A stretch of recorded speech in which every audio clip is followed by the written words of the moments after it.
That's on the BBC's News at 10 with Fiona Bruce.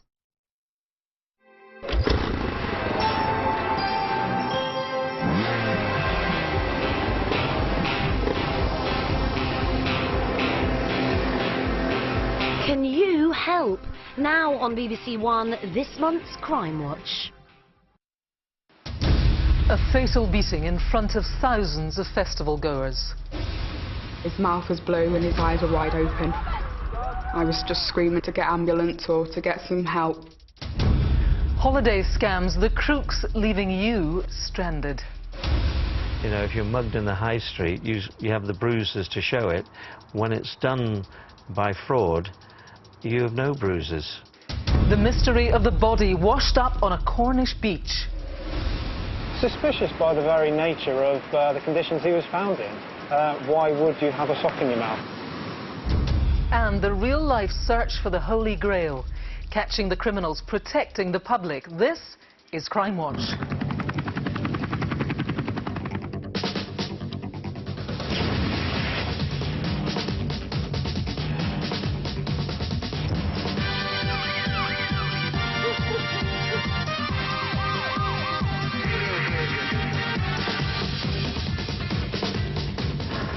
Hello and welcome to Crimewatch. We are live for the next hour with this month's latest crime investigations, news and appeals.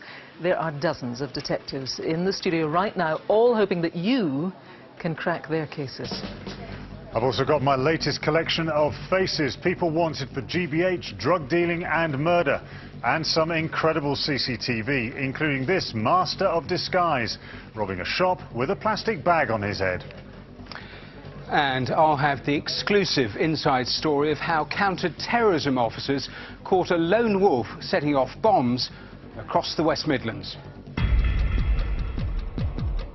The absolute pressure on us there is to put a name to the bomber and actually arrest him. Let's get him off the streets before any more bombs are set. Now, as we approach the end of July, we're in the middle of the summer festival season. Just last month, a group of 5 friends headed to the Parklife Weekender in Manchester, an event that is attended by around about 70,000 people each and every day. But what should have been a highlight of their summer went horribly wrong, and it all happened in front of thousands of witnesses.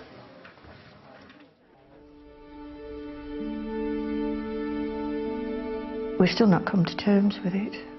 That Robert won't come walking through the door with his jokes and with his warmth and his laughter. I was the bigger brother. He used to follow me wherever I went. He's like, I've had 50% of me removed. He was just a really cool guy, and I'm really, really lucky and proud that he was my brother. We were pretty much inseparable since the day we met. He was my best friend. He really was. And he never let me down.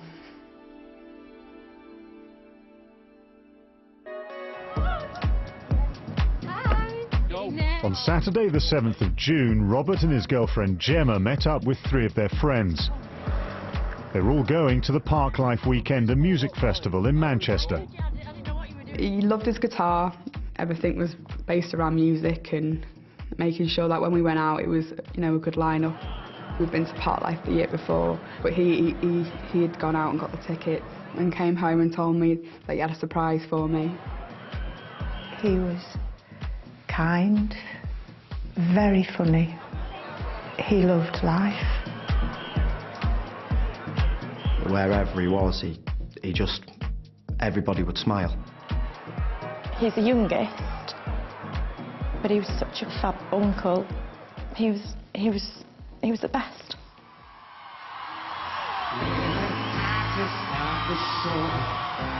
It was like raining and then the sun came out as soon as we got there, really. Danced, bought some drinks.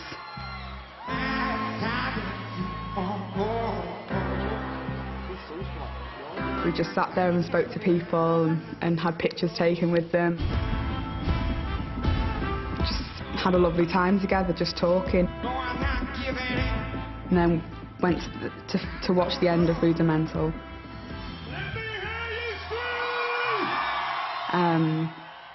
After that, we were just waiting for Snoop Dogg to come on. There was an inflatable doll. It got chucked over once and then chucked back over. And then the second time, it hit me, covered me in mud. And that's when Rob turned around. Your mum, what are you doing? He actually said he didn't want any trouble. And that's when they've turned into a scuffle. I was trying to get Rob away. He's 6'3", I'm 5'2", so I couldn't really do a lot. And that's when I got knocked over.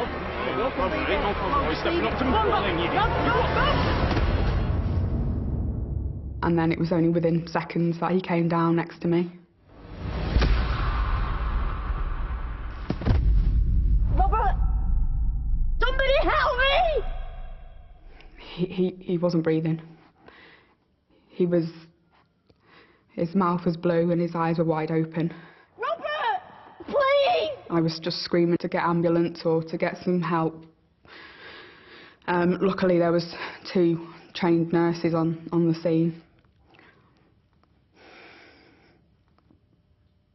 Someone just said to me, "We've got him back." The next thing I knew, he was just apologising to me. He was dazed, you know. But then you think, because people are telling you that he's all right, and it was far from it, really.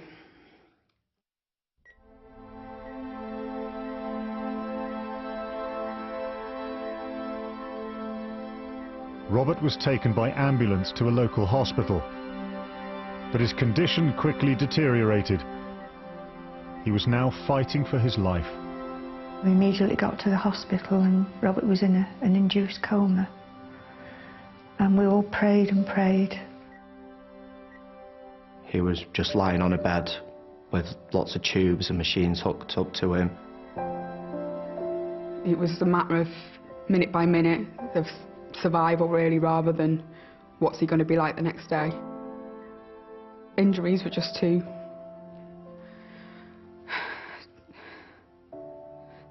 bad for him to recover. They tried everything for my little brother. And then we made a decision as a family for him to donate some of his vital organs to save other people's lives, which I know that's what Bobby would have chosen. The attack, it was so severe that sadly he just lost his life, he just lost the fight.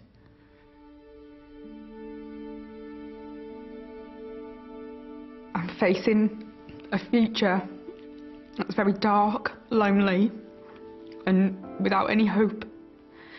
And someone has taken that away from me and taken that away from him, all of his dreams, all of his ambition. One question that we wanted to ask is why. He hadn't gone to look for trouble. He'd gone simply because of his love of music. Bobby would have gone and handed himself in if the shoe was on the other foot. And to me that takes guts, and I would class this lad now as a coward. You come forward and you tell my little girl and my nieces and my nephews where's their uncle gone and why he's gone. This guy didn't come to the festival to kill anyone. But when someone says they don't want any trouble, and then he punches someone with so much force and violence to do some serious damage, whether he wanted to or not, he'd killed someone.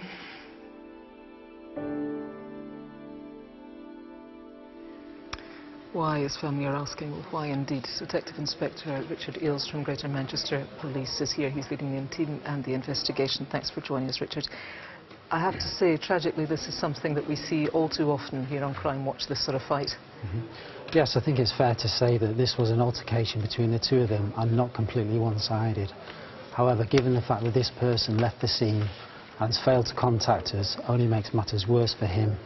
We are urging him to come forward. I believe we will find him. It's only a matter of time. Would it be fair to say that you have a pretty clear picture of the suspect thus far? Yes, that's correct. He's described as mixed race, 6 foot 6'1", He had a muscular build and he was in his mid-20s. He had short dark hair which was shaved at the sides. He was wearing a dark coloured jacket and shorts. We also believe he was in company with a girl who had shoulder-length blonde hair, possibly wearing a pink top. Now, as I mentioned, 70,000 people each day at this really popular festival. Many of those people taking footage with their phones, taking stills photographs too. It'd be useful to let people know that they can download their footage onto your website. In fact, the email address to do that is on the screen now, and we would urge people tonight to do that. Any little piece of information visually might be very useful to you. As of right now, there are people that you certainly want to trace as potentially very helpful witnesses. Tell me about them. Yes, we've had some additional images that we have of people that we know that were stood next to Robert and Gemma at the time of the incident, and they may have crucial information and we need them to come forward to help us. It is also worth mentioning to people watching tonight that there are rewards, substantial rewards involved here. Yes, that's correct. The event organisers have pledged £20,000 and also Crime Stoppers this evening have pledged a further £3,000 leading to the arrest and conviction. OK, Detective Inspector Richard Eales, thanks very much for now. You saw the impact right there that Robert's death has had on his family. There are undoubtedly, I would think, people watching tonight who can help his family find the answers that they are looking for. If you are one of those people, please do call the studio now. Let me give you the number. It's 0500 600 600. Time for some crimes caught on camera now, starting with a violent robbery in London earlier this year. A train pulls into East Acton tube station late on a Monday night in February. A woman gets off and walks down the platform. A man in a dark jacket and jeans also leaves the train. He seems quite interested in his fellow passenger and sets off after her. He follows her through the station, seeming to hang back as she makes her way toward the exit. As she leaves, he's there again, just moments later. Outside the station, the woman heads for home. And you guessed it, just a few seconds behind is the man from the train. Round the corner, he rushes up behind her and violently pushes her to the ground. The pair grapple for a while, with the victim being punched and thrown to the floor, where she's kicked in the face. He eventually made off with her bag. The victim was badly injured and lost 3 teeth in the attack. This is the man responsible. Who is he? It's opening time at the Lloyds Bank in Stokenchurch in Buckinghamshire on the Monday morning last December. A white transit van pulls up as 2 female members of staff who are carrying boxes of Christmas decorations arrive for work. As they walk in, 2 men bundle them into the branch. Inside, the men, one of whom seems to think he's Batman, threaten the terrified women and force them to open the back office. While behind the counter, Batman and his mate continue to shout at the women, slapping them and forcing them to unlock the safe. While they fill their bags with cash, a 3rd member of staff arrives. He too is assaulted and manhandled into the office. Eventually, the dastardly duo leave after grabbing tens of thousands of pounds. They make off in a stolen black VW Golf which had parked up outside. Hardly the Batmobile. Now it's your turn to be a superhero. We need you to name this Robin Batman tonight. If you need another look, all the CCTV is on the website. Call and text the numbers on screen if you can help. Calls are free from most landlines. Some networks and mobile operators will charge. Most of us manage to pack our bags and get away for a break at some point during the year, and now with the school holidays upon us, Martin has been investigating the ways that a growing number of fraudsters are conning innocent holidaymakers out of their hard-earned cash. Holidays. For most, a chance to relax and unwind.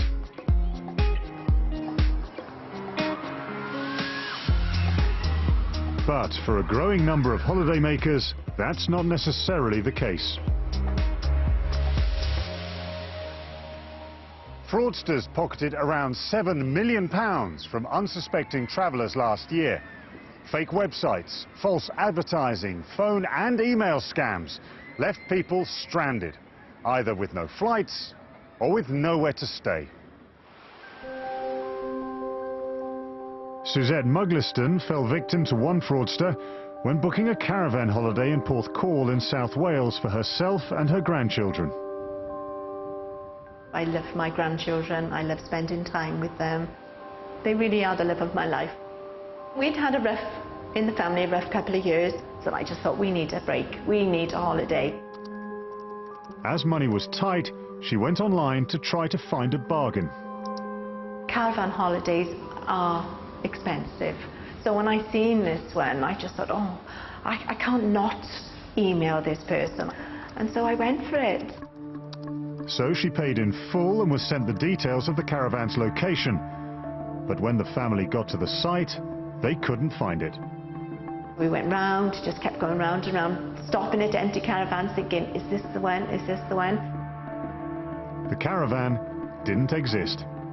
I just burst into tears. I didn't know what to do. I had 4 of my grandchildren waiting outside the caravan expecting to go in. I had to go back and tell him it wasn't theirs. We were going to have to go home. In all, Suzette lost nearly £300, having already transferred the money into the fraudster's account. You look back and you think, oh, how could I have believed a holiday would have been that cheap? But at the time, I think I was a little bit blinkered as well, because I was just desperate to take the children away. You know, and I just fell for it, and I suppose that's how they prey on the gullible, on the needy. Last year, Jessica Scott, the woman responsible for the family's heartache and that of other victims, was sentenced to 8 months in prison for fraud and ordered to pay more than £2,500 in compensation. Holiday fraud is a growing problem, and with half of us now booking online, experts say it's only going to get worse. Well, the scale of holiday fraud is significant. Around 50% of the reports made last year were either accommodation fraud or flight ticket fraud. How are the fraudsters doing this? Accommodation fraud is when they're able to set up fake websites that look genuine, then engaging with members of the public, making false representations and taking hard-earned money. And flight ticket is using fraudulent credit cards to make bookings, or rogue travel agents saying that you've got your flights, but actually there are no flights. The tickets aren't worth the paper they're written on. Tim Kelleher and his wife Diane were conned when organising a trip to Cork for themselves and 23 friends. It's a fantastic event, so much so we've been going for over 20 years. I was really busy at work, and so I decided to use a guy that we knew of to do the booking for us. The group gave the agent around £6,500 for flights and accommodation. The flights were confirmed by the airline, but when Tim called the hotel, he was in for a nasty surprise. It was at that point I got the shock of my life when they said, well, we don't have a reservation for you. The agent had pocketed the group's cash, leaving Tim to foot the €2,000 hotel bill. We couldn't let our friends down and just say, well, there's a hiccup and you need to pay it again. I felt that the priority was to reinstate the booking. It's like being mugged on the internet. You know, if you're mugged in the high street, you have the bruises to show it. When it's done by fraud, you have no bruises. So what can we do to protect ourselves against the holiday fraudsters? First of all, do some research. Put the name of the company or the individual you're dealing with into a search engine, because chances are if they're trying to scam you, they've scammed other people as well. Always look for the logo. Look for membership of a reputable trade association such as APTA. Or if you're booking a package holiday involving a flight, then check that the company has an air travel organiser licence, an ATOL licence. Pay either by credit card, because you're then covered by the Consumer Credit Act, in which case your bank would have to refund you. The worst way to pay, though, is to pay by bank transfer directly into a private individual's bank account, because if that person turns out to be a crook, it's a bit like you've handed cash to a total stranger, and it's virtually impossible to get that money back if there's a problem. So, following a few simple rules can help ensure you don't get caught out by the holiday fraudsters. All you need to worry about then is the weather. Well, if you want to take another look at Martin's report or need some more advice, then just head to our website. Still to come, the brutal murder of a university student on her way to lectures in Colchester. And how a forensic artist helped police in an otherwise baffling case. The body can be in a totally different state depending on when they were found, where they were found, what had happened to them. So I altered the image to try and show a realistic interpretation of him. But first, Matthew has got a roundup of the latest crime news. A convicted drug dealer who claimed he couldn't afford health care in his native United States has won his fight to stay in the UK. Johnny Calley from Ipswich was jailed for 7 years in 2007 for conspiracy to supply heroin and crack cocaine. He'd been fighting deportation on the grounds both he and his partner rely on free NHS care. The Home Office said it was disappointed by the ruling and have appealed. Now, can you help in the search for the Holy Grail? A wooden cup or chalice known as the Nanteos cup was stolen from a house in Herefordshire between the 7th and 14th of July. The priceless artefact was believed by some to be the Holy Grail, but has since been proved to be made some 1,500 years after the crucifixion. Well, officers from West Mercia Police are in the studio tonight, ready to take your calls. If you can help to track it down, get in touch now. Finally, a fugitive may have been on the run in Sheffield, but that didn't stop him from finding the time to find police guilty of criminal inaccuracy. Burglar Daryl Burberry got in touch with his local newspaper, The Star, after South Yorkshire Police said they believed he could be heading for his home in Heeley. Well, in his handwritten letter, he said, "You couldn't be further from the truth. My home roots are the Manor Estate of Sheffield." Well, Burberry, who's since been apprehended, also wrote his phone number down before thinking better of it and scribbling it out.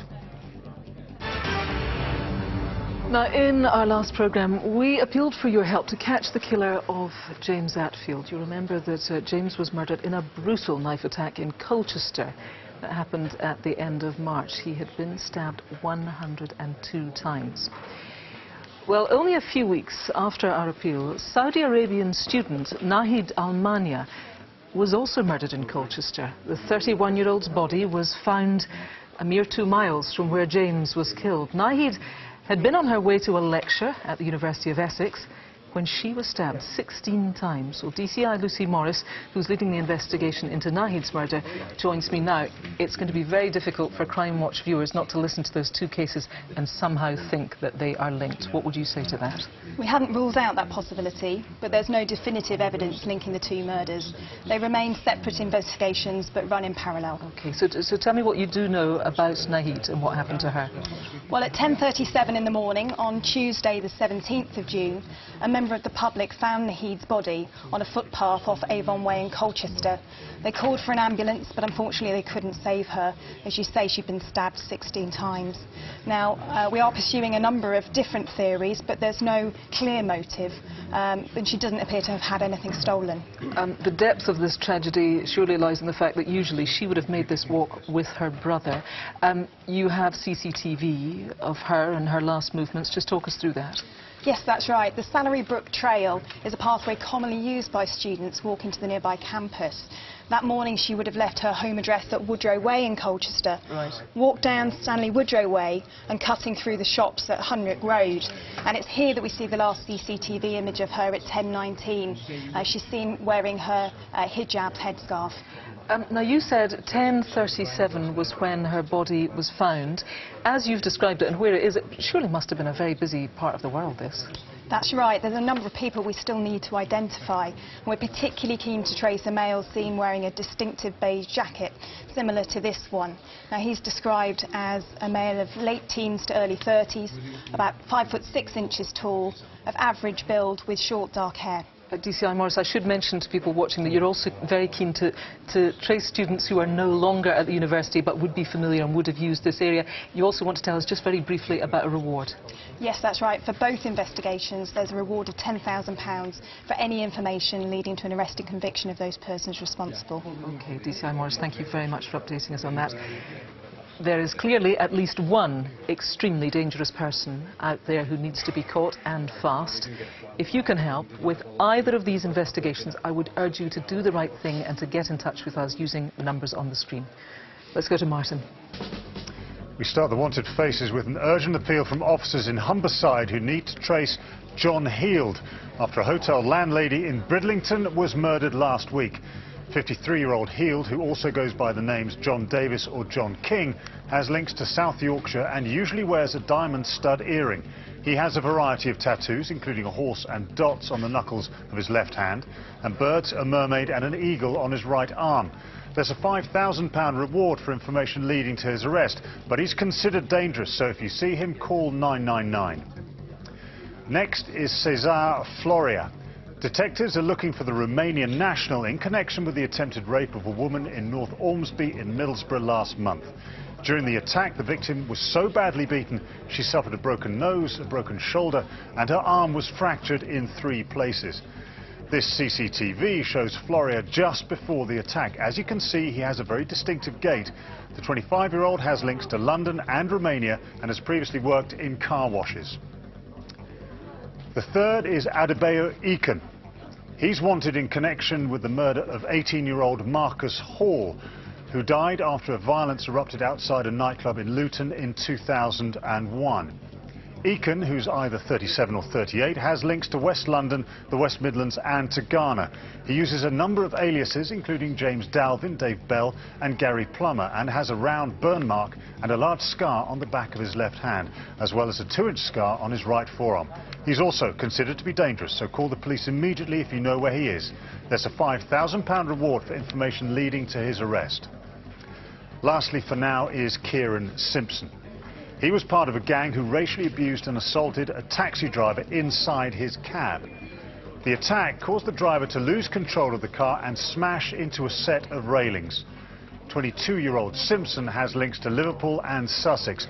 He shouldn't be approached again, just call 999. Now, all the faces are on the website. If you know where they are, call and text the numbers on screen. Texts will be charged at your standard message rate. Next, Devon and Cornwall police need your help to solve a mystery. In February, a man's naked body was washed up on Perranporth Beach on Cornwall's north coast. There were some signs of possible drowning, but police are still treating the death as suspicious.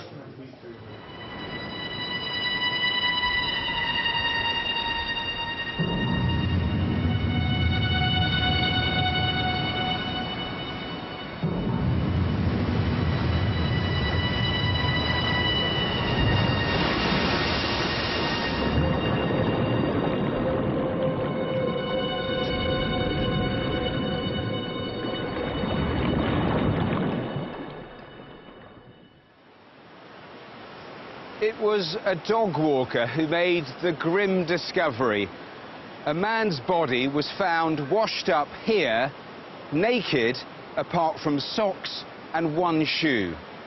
This beautiful beach, which is famous for its surf, was suddenly a crime scene. For the police, it triggered an investigation into a death which 5 months on is still a mystery. As well as some signs of drowning, the man also had significant injuries to his chest and to his head and hand. Bizarrely, he also had white headphones looped around a sock, which was in his mouth. We didn't have anything to go on at all, really. We had a body washed up on the beach. We didn't have any clothes or identification. We didn't know where he'd gone in. We didn't know how long he'd been in the water even. So it was a really challenging investigation right from the start. We are used to having bodies washed up on the beach being a coastal area. This was very different, though. And instantly suspicious. Suspicious by the very nature of the conditions he was found in. Why would you have a sock in your mouth? It's not a usual way of finding a body on the beach. The Coast Guard had also attended the crime scene in response to the initial 999 call. Matt, in a situation like this, what are the first things that the Coast Guards are actually considering? Well, our prime concern is search and rescue, so we'll be worried about if there's anybody else in difficulties, whether someone's fallen off a boat, whether a boat has sunk, whether it's a group or an individual in difficulties on the coast. The key to this investigation is obviously working out when and where he got into the water. There are so many variables, aren't there? It ranges on a whole load of factors. It can be the weather, it can be the sea conditions, the build of the person. If you and I went in the sea at the same time, there's no way we'd end up in the same place purely because of the difference in the way we're built. Police searched the beach. They found a rucksack and a shoe which matched the one the man was wearing. A dark jacket had also been washed up onto the beach. It contained a wallet with £95 cash, but no bank cards, and just this photo of a young boy. On the back it was dated 1952. It wasn't much to go on. Police released the photo of the boy to the public in the hope that someone would recognise it. No one came forward. Detectives also contacted a forensic artist to create an impression of the man's face. I produced the image for them, a sanitised image basically of the deceased. Obviously the body can be in a totally different state depending on when they were found, where they were found, what had happened to them. In this particular case, he wasn't wearing any clothes, his eyes were shut, various minor injuries to his face and so on. So I altered the image to try and show a realistic interpretation of him. The image was released to the public a week after the body had been found. Within an hour, police had a name.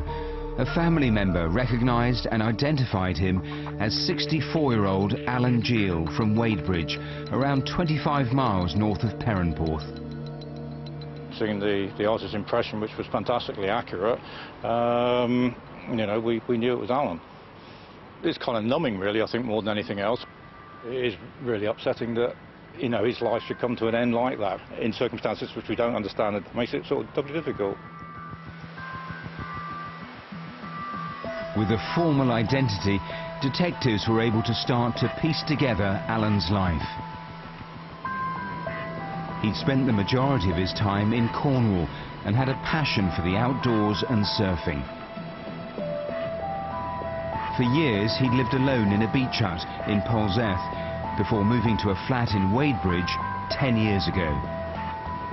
He's a really quiet guy. He was intelligent. I mean, he never had a huge sort of circle of friends. He really was quite happy with a very simple way of life. Police now knew who he was and that the boy in the photo was Alan. But it still didn't explain how he came to be washed up on the beach. CCTV shows Alan on Monday the 24th of February, the day before his body was found. He withdrew money from a bank in Wadebridge. Then, that evening, it's thought he made 3 bus journeys. From Wadebridge to Truro, about 25 miles away. From Truro to Newquay, a route which would have taken him through Perranporth. From Newquay, he's thought to have caught the bus back again towards Perranporth. We do know where he was and how he got to Perranporth, but that in itself still raises questions. We still don't know why he got on a bus that went through Perranporth and got off it in Newquay and walked up and down Newquay Street and got back on a bus to come back to Perranporth. This final CCTV then shows him in the town at around 10:30. The last known sighting of him alive. The CCTV was a real breakthrough. It showed us the route he'd taken, it showed us which buses he'd got on, and it showed us which towns he'd walked around. And ultimately, it did show us that he'd got back to Perranporth that evening. What did it not tell you? It still gave us a large window of time between when we last saw him on the CCTV and when he was found on the beach the next day. And that's still the mystery for us.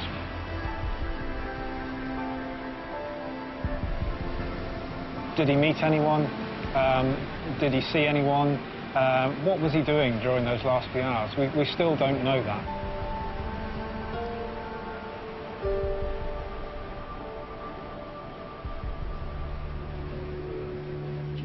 And DCI Dave Thorne is here now leading the investigation, of course, and still being considered by you as a suspicious death.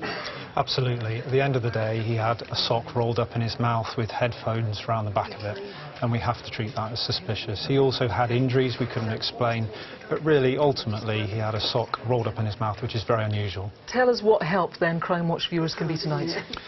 Alan lived a solitary life. He didn't have any close contacts. We need to know whether people had contact with him. We need to know whether people met him, particularly on that evening. DCI Thorne, will you just take us through that CCTV again, just to give viewers another chance to take a look at it? Where and when? Alan took a bus to Truro. He arrived at Truro about 6:15. This is him getting off the bus. He walks around Truro for a little while before getting another bus to Newquay. This is him in Newquay. At about 8:15, he's had to travel past Perranporth, but he then gets another bus back to Perranporth, which is him there, seen at about 10:30. Yeah, so does anybody remember seeing him on that evening? Just quickly take us through the journey here. So he's taken the bus from Wadebridge down to Truro. From Truro, he then goes via Perranporth to Newquay, gets off, gets another bus back to Perranporth. We thought it looked like a light jacket. In fact, you recovered a dark jacket on the beach. The jacket on the beach was much darker than the one seen in CCTV. We want to know whose jacket that was, where that's come from. OK, Dave, for now, thank you very much indeed. If you can shed any light at all on what happened to Alan, please do get in touch using the usual numbers on the screen. Or, of course, you can speak anonymously to Crime Stoppers. They're on 0800 555 111. And if you yourself have been a victim of crime, there is the Victim Support Line. Their number, 0845 30 30 900. Now, it's just over 4 years since this man suffered a truly horrific death in North London. Kester David was found burnt to death on the 7th of July 2010. His distraught family, including his 80-year-old mother, have been left in limbo since his death. Well, DCI Noel McHugh is here with me. And Noel, tell me more about the circumstances surrounding this death. 7th of July 2010, Kester David's body was discovered in a railway arch at the rear of Travis Perkins, which is Bloomfield Lane, Palmer's Green, North London. He'd suffered from burns and smoke inhalation. We know at 4:20 a.m. is when the incident most likely happened because CCTV picked up a bright light. Now, you've built up a picture of his life. Tell me what we found. Kester David was a part-time bus driver. He worked for Arriva, working from the Wood Green depot. His passion was DJing on the soccer and calypso scene, and people would have known him as DJ Bain. Now, you have some very important CCTV. Just take me through it. Yes, at 9 p.m. on the night before Kester was discovered, so that would be the 6th of July, he attended the Texaco petrol station on Lordship Lane. He had a jerry can which he filled with petrol. He went away. 20 minutes later, he returned with his white Ford Transit van. He put petrol in the van, it broke down, he called the RAC and he left at about 11 p.m. Then at 3:23 a.m. in the morning, a male attends the petrol station and purchases petrol in a fuel can and then walks off towards Green Lanes, and the male is then seen at 3:55 a.m. in the morning. Now, Kester David's family have viewed that male at 3:23 and 3:55 a.m. and they say that that is not Kester. So we need to know who is that male. Now, his mobile phone was used in the weeks after his death, wasn't it? Yes, that's correct. Kester had a BlackBerry Curve mobile phone. It's never been recovered. On July the 14th and 15th in the Wood Green shopping centre area, it was used, and then on the 22nd of July near Whittington Hospital it was used. The caller will, or the user will recall that they were unable to make any calls because the phone was locked. So who made those calls and where is Kester's phone now? Finally, someone has been in contact with your team. You are desperate that person gets in contact again, aren't you? Yes, we were contacted by an individual using the name Sharon. Sharon clearly holds important information and claims to know who is responsible for Kester's death. So Sharon, please make contact. Detective, thanks very much. It is a terribly sad case, and Kester's family are understandably desperate to know what happened. If you saw anything unusual in that area that night or know of any reason why anyone would have wanted to harm Kester, please pick up the phone. So still to come, how counter-terrorism officers foiled a white supremacist determined to kill. My dad was 82 years old, could never ever have defended himself. Убийство было совершено по мотивам расовой. A murder was committed on the basis of racial hatred. But first, Martin has more wanted faces. We start this time with Lamonas Sapuskas, who's wanted after he failed to turn up at court to stand trial for GBH with intent after a man was attacked by a gang armed with a crowbar and a hammer. The 41-year-old has links to Lithuania, the West Midlands, Somerset and South Wales. He's a big chap at 6'4" and is described as being of extremely heavy build. Next is Darren Byrne, although police aren't convinced that's his real name. He's wanted in connection with a conspiracy to supply drugs worth more than £5.5 million. The 31-year-old has connections to Dublin and Liverpool. Number 7 tonight is Nijio Habib. The 44-year-old is wanted in connection with an incident during which bullets were fired and a hand grenade thrown at a house in Essex. Habib, who has connections to Ilford, London and Birmingham, has a small scar on the side of his nose and is described as having a London accent. He also goes by the names Claudio Mohammed or just Jimmy. And finally we have Nigel Anthony Rowell. But he uses lots of other names, including Nick Rowe and Nigel or Nicholas Powell. Detectives want to speak to him about a series of burglaries and thefts, the most recent of which saw 3 guns, thousands of pounds worth of computer equipment and a Land Rover stolen from a small business in Devon where Rowell had been working. The 49-year-old has links to Weston-super-Mare, Blackpool, Birmingham, Bournemouth and throughout Devon. Rowell, who has a Brummie accent, should not be approached. Call and text on the usual numbers if you recognise any of tonight's faces. They're all on the website and available on the red button until midnight. Now, updates on some appeals that we've featured, and in March we brought you the case of 36-year-old Simon Holdsworth, who was killed as he made his way home from work in Sheffield. Happened just before Christmas. Well, 2 weeks ago, 45-year-old Sean Wainwright of Dagenham Road in Sheffield was charged with Simon's murder. He is currently on remand and will appear in court again in November. We'll update you on that when we can. We can also bring you the latest on the murder of Jean Campbell. The 53-year-old died after being attacked while walking her dog near her home in Glasgow in December. Well, this morning, a 21-year-old man from Glasgow was committed for trial, accused of Jean's murder. He was remanded in custody. Now, many of you will remember this face. Elaine Doyle was just 16 when she was murdered after a night out in the small Scottish town of Greenock back in 1986. Well, in 2011, we reconstructed her last movements and appealed for your help to find her killer. Well, the following year, 49-year-old John Doherty from Greenock was arrested after his DNA was found to match that taken from the scene.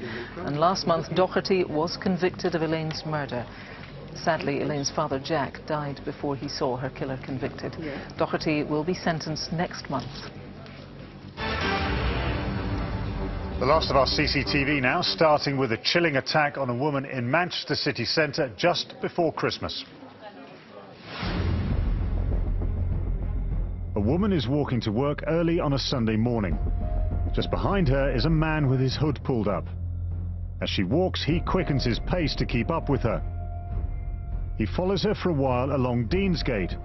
As they cross Tonman Street, he catches up with her and tackles her to the ground. He then sexually assaults her. Police think the same man attacked another woman in the same area around 30 minutes beforehand. On that occasion, the cameras get a clear shot of his face. A predatory sex attacker. We need him off the streets tonight. Name, please.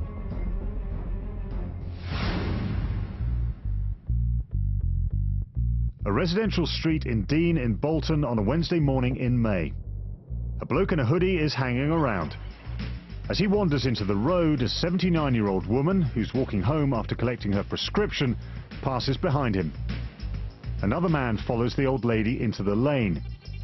He walks behind the pensioner as she slowly makes her way down the alley towards her back gate, while the man in the hoodie stands guard. As the lady takes out her key, he grabs her handbag, the force pulling her violently to the floor. The thieving pair then run off with the bag. These lowlives robbed an elderly woman. Now, the images aren't great, but the victim did say the men spoke in a foreign language. If you know who they are, please tell us their names. Inside a busy convenience store in Hemel Hempstead on a Friday morning in May. As the female cashier finishes serving one customer, a man in an extremely high-tech disguise walks in. Look, it's even got eye holes. But despite his comedy appearance, he's not messing around. Behind the counter, he pulls out a knife and threatens the woman, who opens the cash drawer for him. He grabs the notes from the till before calmly walking out past a couple of school children. Now we need your help to bag this random robber tonight. He may be masked, but someone knows who he is. If you can name anyone featured in tonight's CCTV, please get in touch. And of course, you can take another look on the website. The ever-present threat of terrorism is, sadly these days, a harsh reality for all of us. Imagine, if you will, the possibility of a terrorist on the loose setting off a series of bombs, each just a week apart. Well, it happened last summer in the West Midlands. The explosions were timed to hit worshippers attending Friday prayers in mosques, and it was clear the bomber wouldn't stop until he was caught. But with a population of over 5.5 million, how do police track down a lone wolf?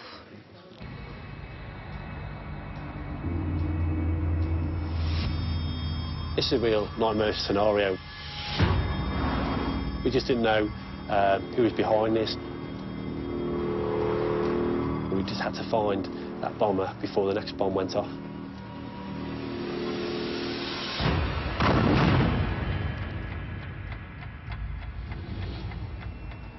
At 1 p.m. on the 12th of July last year, a bomb packed with nails exploded at this mosque here in Tipton. It was a Friday when mosques are at their busiest, and it was the third such bombing in a matter of weeks.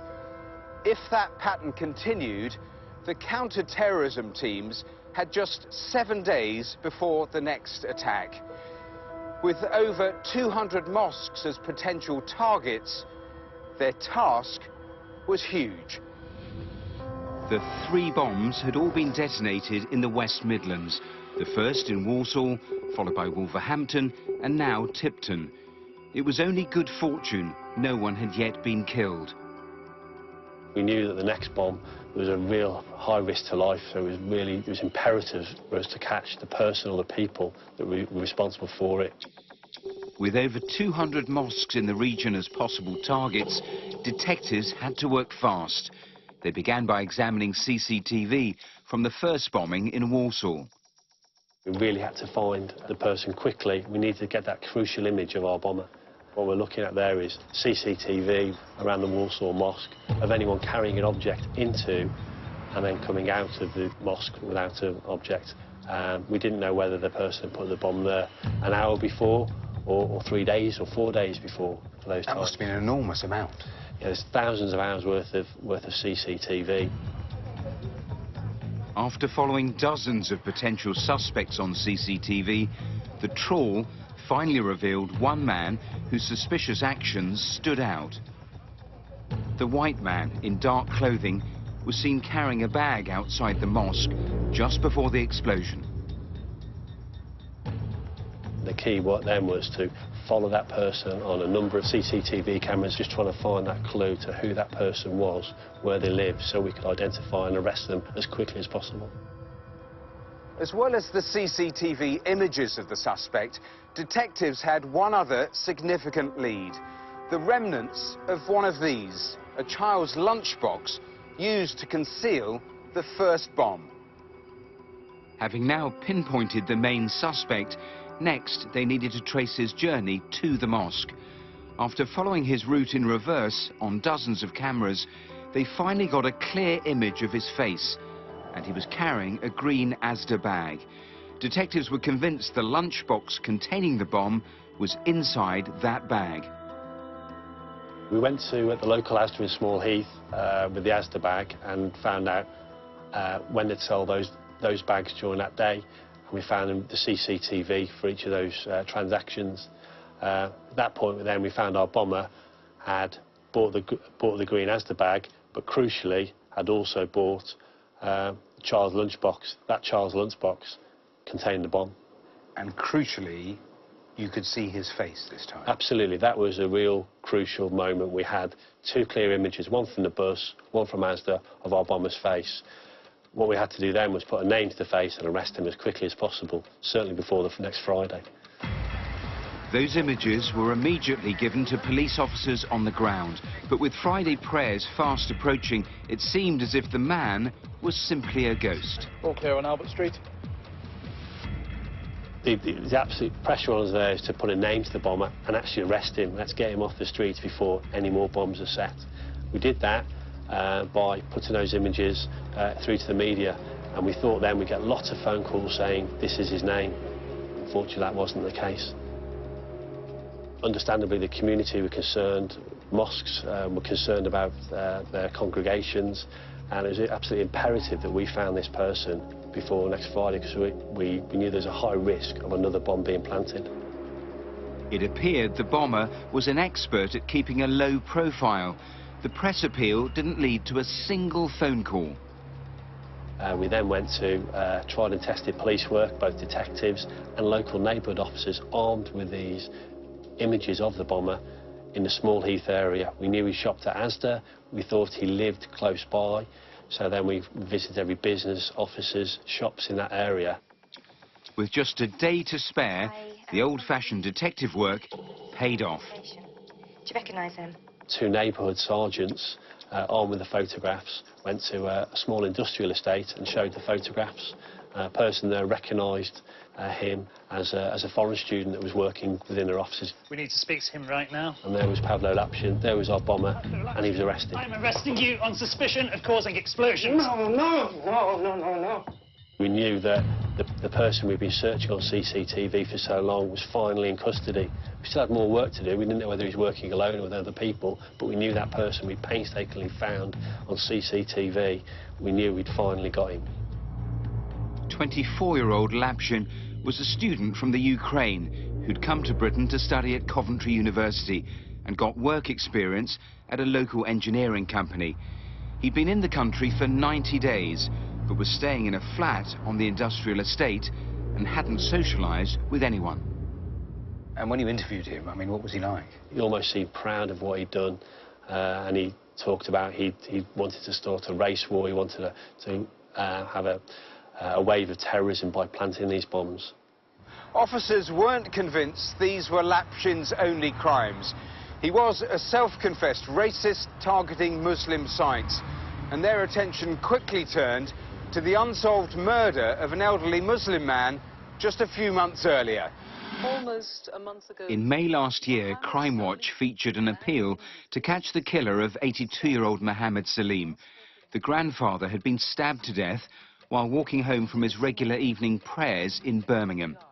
Grainy CCTV showed a white man running away from the scene. Although at the time of the murder he'd only been in the country a matter of days, detectives suspected Lapshin could have been responsible for Mohammed's death. And what did he say at that stage when you asked him about that murder? Once he was arrested for the murder, again, he admitted it straight away. Убийство было совершено по мотивам расовой ненависти. Murder was committed on the basis of racial hatred. He said he took a knife out with him. He wandered around an area looking for an opportunity to kill a non-white person, as he called him. He walked past the mosque, expecting Muslim people to be at the mosque. And Mr. Salim was leaving the mosque, walking home, and tragically his path crossed Pavlo Lapshin, who had a murderous intent, who took that opportunity and killed him. Mohammed Salim's family will never come to terms with Pavlo Lapshin's random, murderous act. This man, Pavlo, came into the country. He'd been here, what, 2 days, 3 days before he struck and he killed my father. So he came with the intent of killing a Muslim man, and he picked my father. And Pavlo is a strapping young man, and, you know, my dad was 82 years old, could never ever have defended himself. And to, you know, kill him the way that he did, and my dad suffered the way that he did when he died, it's just unforgivable, and the impact that it's had on the family and the grandchildren. Mohammed Salim was Pavlo Lapshin's only victim, but he had intended for his campaign of terror to last much longer. In his room we found other bombs ready to go. We knew he would have carried on if he had not been stopped. I think he's an extremely evil but misguided individual. He's influenced by right-wing ideology. Came to Birmingham, killed a defenceless elderly gentleman and caused real fear and concern amongst the whole community with his bombing campaign, and rightfully he's behind bars. All that horror and havoc, and he'd only been in the country, what, 3 months? Yeah, this was a man who boasted he wanted to start a race war. It was only because he got the time wrong for Friday prayers that no one was killed in that nail bomb in Tipton. I mean, he saw the bomb factory in his flat. This was just the start. He also wanted to taunt police about who killed Mohammed Salim. He'd written anonymous notes which he planned to send. And definitely acting alone? Yes, they went to Ukraine, they analysed his phones, his computers to see if he was part of a cell or a right-wing group. He was a loner, but the computers were packed with white supremacist material driving his hate. There was also this video of him testing one of his early bombs. It's worth seeing.